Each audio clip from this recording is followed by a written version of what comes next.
Hello everyone, welcome back to the Kill Count. My name is Robo Large and today we'll be covering Robocop. Big Large got into a mysterious accident and made me just in case. My prime directives are count kills, look fly as hell, make the video entertaining, and this one is locked.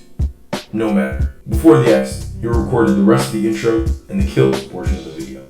Let us advance to the next section. Directed by Dutch filmmaker Paul Verhoeven, the same man who directed Total Recall, Basic Instinct, and goddamn Starship Troopers. You'll find that one on the channel pretty soon. The movie follows a police officer that gets brutally murdered then revived as an unfeeling justice machine.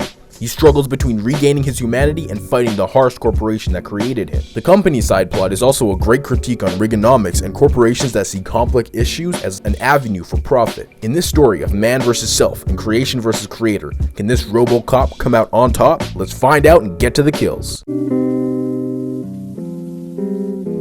The movie opens up with a news broadcast media break letting the world know that there's been protests in South Africa and that the government is threatening to nuke the city of Pretoria in retaliation.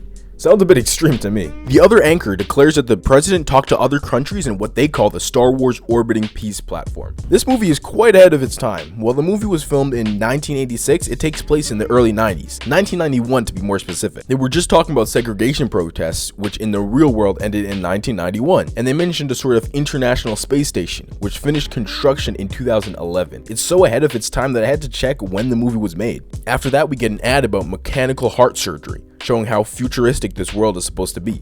They come back from commercials to announce that 3 police officers have been killed and 1 has been seriously injured. The department blames OCP, Omni Consumer Products, the company that has entered contract to run the department.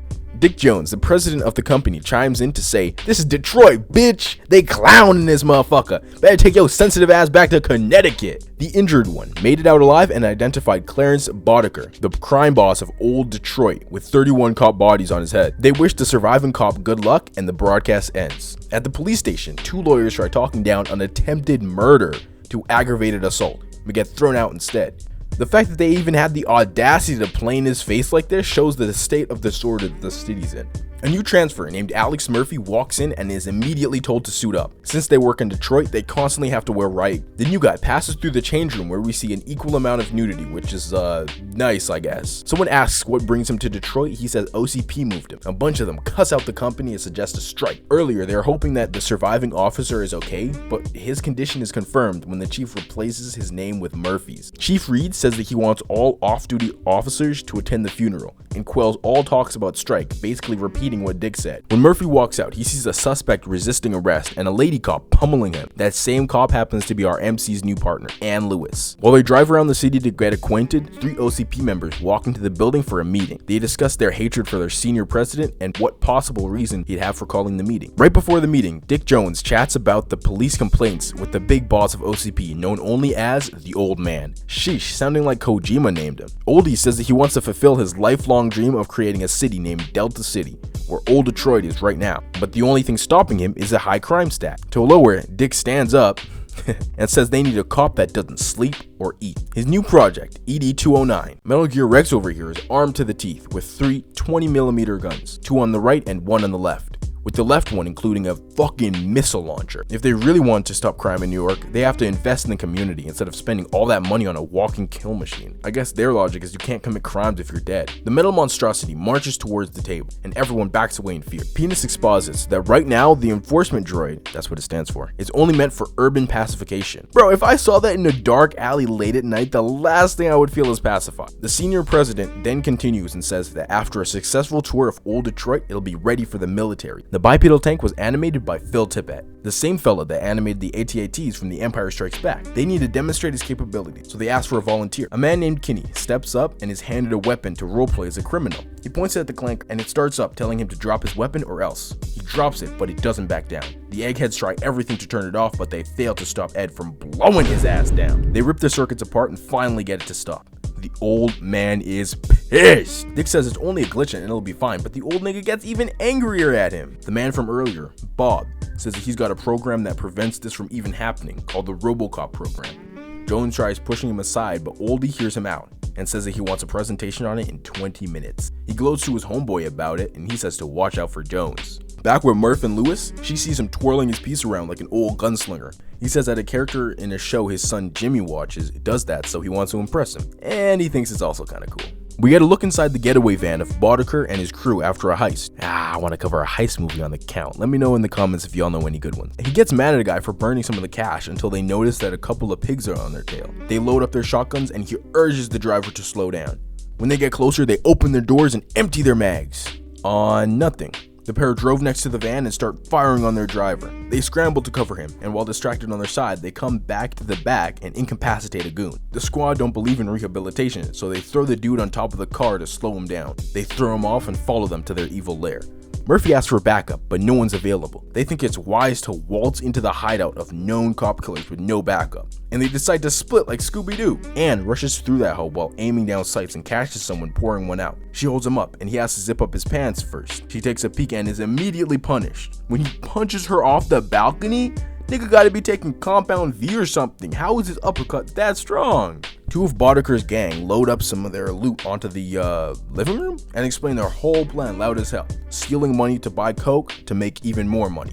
They sit down and turn up the TV to watch the newest Big Large video, no doubt. Murphy's more of a dead meat fan, so he interrupts their viewing by sticking them up. One of them tries shooting, but the cop kills him before he can. He tries arresting the other goon, Emil Antonowski, and calls Lewis for backup, but she doesn't respond. He's caught by the other members and the tables are turned. He's disarmed with two guns pointing at him. Boddicker strolls in to have his share of the fun. He makes fun of him for coming here alone, as he should, then knocks him on his ass. The other struts in, gloating about how he took his partner out. Clarence gets up close and personal to tell a joke, to which Alex quips back, showing his ability to keep cool under pressure. The crime boss plays with his food to his crew's delight, then blows off his hand. My God! While they laugh at what just happened, he gets up and tries to escape. He turns around and they take the rest of his arm off, then fill him with lead. Anne walks in on this, but there's nothing she can do. They're all out of ammo, but he's still alive, writhing in pain. Since Clarence still has some, he steps in front of him and shoots him dead, ending the life of Alex Murphy. They leave the safe house, so his partner sneaks back into, well, just react to the situation, I guess. Like, fuck is she gonna do? Give him CPR?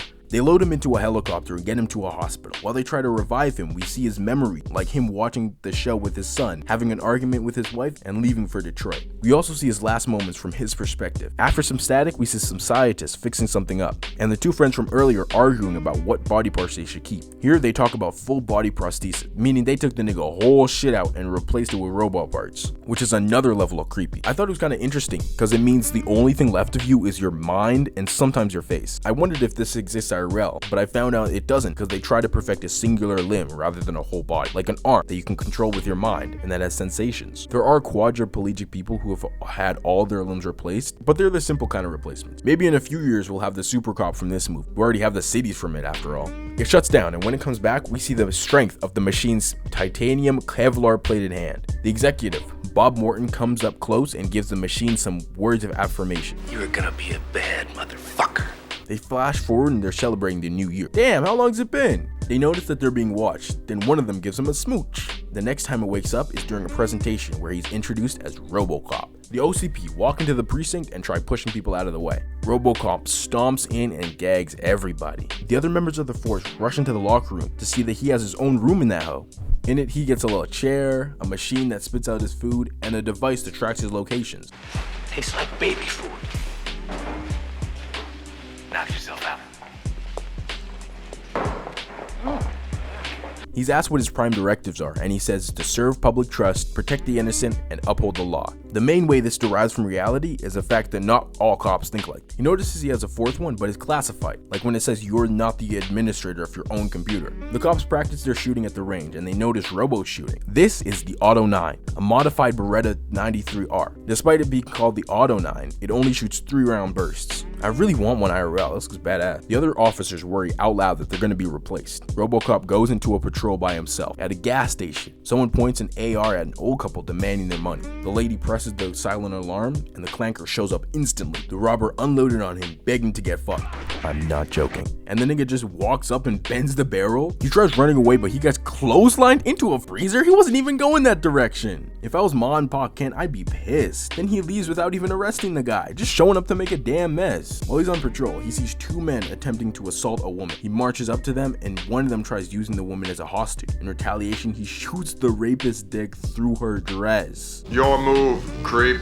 Back on the prowl for more crime, he stumbles across a council member holding up the mayor and some staff hostage, while the super cop tries sneaking in with his loud, noisy ass motherfucking feet. The normal cop down below tries reasoning with, it'll be hard given the fact that he's already killed someone. The councilman asks for a recount on his recent election, a bigger office, and a new job, all on the city's dime. The normal cop starts reasoning with, but it seems too good to be true, so he threatens to kill the mayor. Right before he can, Robocop bursts through the wall and grabs his ass, then punches him out the window. We get another media break episode talking about how great the newest officer is. They interview him at an elementary school where he tells the children of the world to stay out of trouble. Next, they talk about the construction of Delta City. Bob's been promoted to vice president because of his new toy, and claims there will be no more crime in Old Detroit in 40 days. Later, in the bathroom, him and someone else talk shit about Dick Jones. The man of the hour walks out of his stall without wiping, and everyone else empties the bathroom. The guy he was talking to doesn't even finish, he just leaves. Jones congratulates Bob and reminisces on when he used to talk shit about old niggas when he was young, but that he went too far. Jones pins the failure of his shitty product on the new vice president. He says that the old man isn't gonna live forever and that he's next in line for the throne, then pulls his hair and threatens him. Sheesh, now I know why everyone's scared of him. This nigga is crazy. Back in his room, Robo just chilling in his chair and he starts to dream about the Boddicker gang killing him again. He gets up and starts moving on his own. The unstoppable force trudges through the hallway and can't be reasoned with. He passes Anne and she tries talking to him. He stops in his tracks when she asks for his name. She continues, saying that he's Alex Murphy and asks if he remembers her. She makes the unfeeling machine stumble back in shock before he regains his composure and walks past her. He drives away despite a scientist's pleas to stop. The nerd tattles to Bob that Anne talked to him, and he condescendingly tells her off. Chief Reed got her back though, and agrees that he's a tool. Antonowski robs a gas station while a guy tries to study and orders him to fill up his bike. Robocop sneaks up on them and they get into a standoff. He tells him, dead or alive, you're coming with me. The same thing Murphy told Emil before he died. This makes the ginger recognize him and states that they killed him, and it completely stuns him. While he plays back what happened, the bookworm runs off, Emil drops his cig, and the whole place blows up. Robo shoots his tire and he flies into a car. The cop tries interrogating him, but he's too messed up to answer. He marches through the Pigpen's data center at the other officer's behest to find out more about the Boddicker gang. He sticks his interface needle into the computer's port and finds out the identity of the suspect. He finds his leader and his rap sheet. Damn, I didn't know he was doing all that. He looks at his murder victims and sees himself. That's so creepy. He shows up at his old house and sees that his fam put it up for sale. He walks through that motherfucker and all of his memories of how it used to look is overlaid over how it really looks. That's how it feels playing a game you used to play as a kid again. He picks up a photo and remembers posing for it, then crushes it? That was unnecessary, bro. When he goes to the bedroom, he sees the rest of the arguing flashback. Apparently, she was just saying she loves him. What the fuck she saying so mean then? The scene ends with him punching the screen of a digital realtor. Later, he walks through a nightclub looking for an MF named Leon Nash. He finds him and asks where his boss is. He ups knock, but Robo knocks that shit out of his hand. Instead, Nash tries kicking his nuts, but breaks his foot instead, and he gets dragged out by his hair. Back at Bob crib, he doing blow with two models, and someone rings his doorbell. Clarence? He orders the women to leave and shoots them all in his legs. He inserts a disc in the TV and Dick appears on the screen.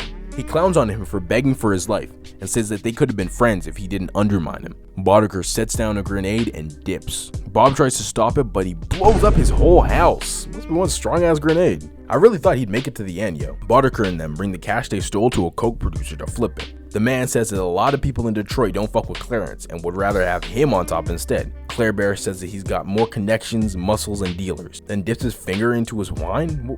Why? After he calls him an Italian slur, everyone pulls out their pieces. Then he makes a joke about how the Tigers are playing and says that he doesn't want to miss it. Yeah, don't hold your breath, nigga. This eases the tension and everyone calms down until Robocop busts down the door. Everyone unloads on his ass, but it's literally impossible for him to give a fuck. He shoots 15 people as he makes his way to Boddicker.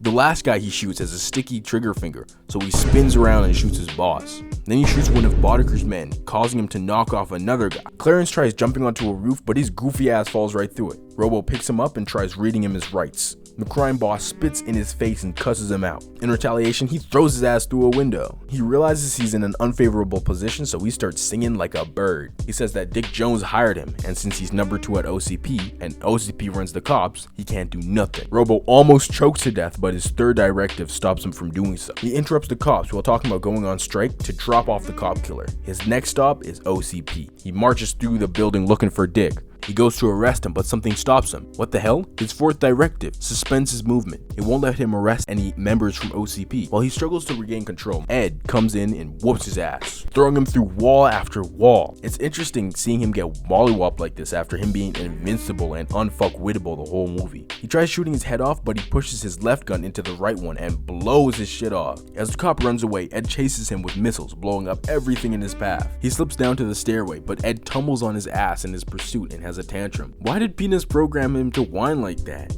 When he leaves, he sees the entire precinct on his ass, ready to fire. Some of them refuse to fire and others just blast on him. This barrage of bullets wears down his bulletproof armor and actually does quite a bit of damage. He crawls away and is met by his old partner. She shoves him in the backseat and they dip. In our third media break, the anchors tell us that the space laser misfired and killed 113 people? What?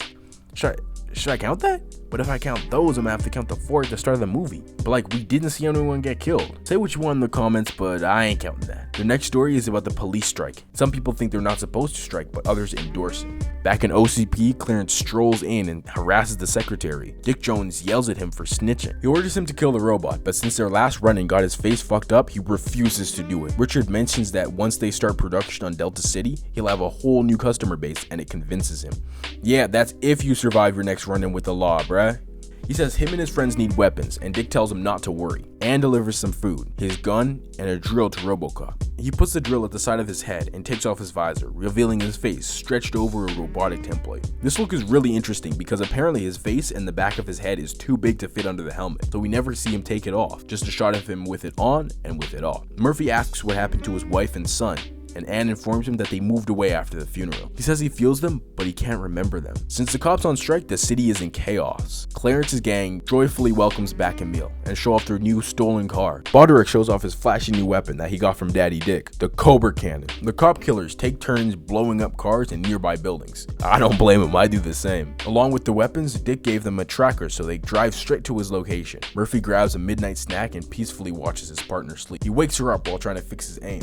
We get this attempt at romance when she helps him shoot. I always saw them as close friends rather than lovers. Clarence and the Boddicker show up with their heavy artillery ready to kill the cop. Robo sneaks up on him and shoots the giggler. They fire on him, but he nonchalantly walks away. Emil tries mowing him down in his van, but Super Cop jumps out the way, causing him to plow into a tank of radioactive waste. Why they gotta just lying around like that? It forces his skin to melt and he mutates into a monster, while Anne chases Claire Bear.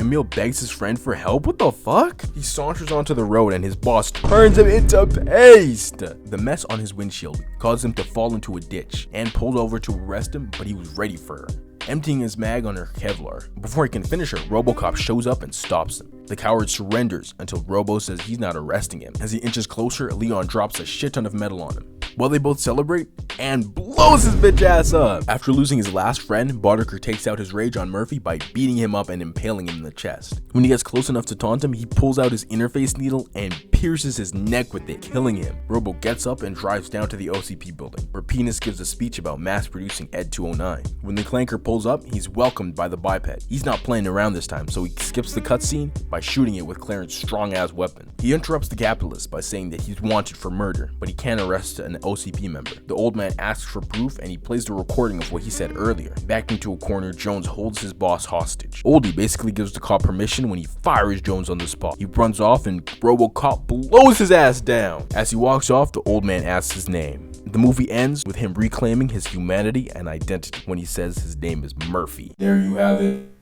Let us advance to the numbers. Wait, something is stopping me. My fourth directive. Do not finish this video. That's right, nigga. I didn't want to finish this video, so I made myself into a robot so I didn't have to. But here go your clanker ass forgetting that other movies exist. Why couldn't you do Sicario or The Accountant or something? I may not be able to finish this video, but you can. If you can turn yourself into me, I can turn myself into you. Hey, what are you doing? Stop that! Damn. I really thought that was work. I thought that was a good plan.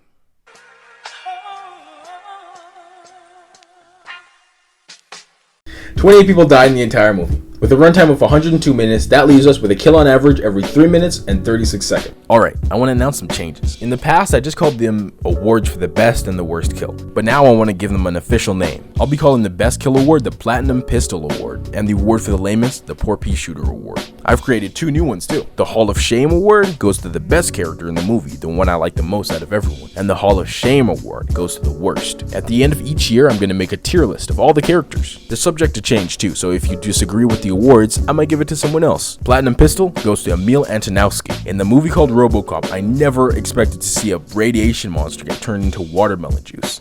It's one of the most memorable scenes in the movie by far. Poor Pea Shooter Award goes to one of the people shot in the warehouse. Pretty forgettable, to be honest. Hall of Shame will definitely have to go to Dick Jones. Fuck that nigga, for real! His old entitled ass will never take accountability for nothing. His bullshit ass Metal Gear killed somebody, and he blaming Bob that the old man don't fuck with it? Hall of Shame though? I'm not sure. I don't really like any of these characters like that. I can't pick Ann because she pissed me off when she didn't do nothing to help Murphy. I don't really like Robocop that much because she don't really have a personality. But I'll just give it to him just cause. That was Robocop, y'all. Thanks for finishing the video and watching it all the way through. Next week, I'm gonna cover Chronicle, that movie where them boys get superpowers. Au revoir.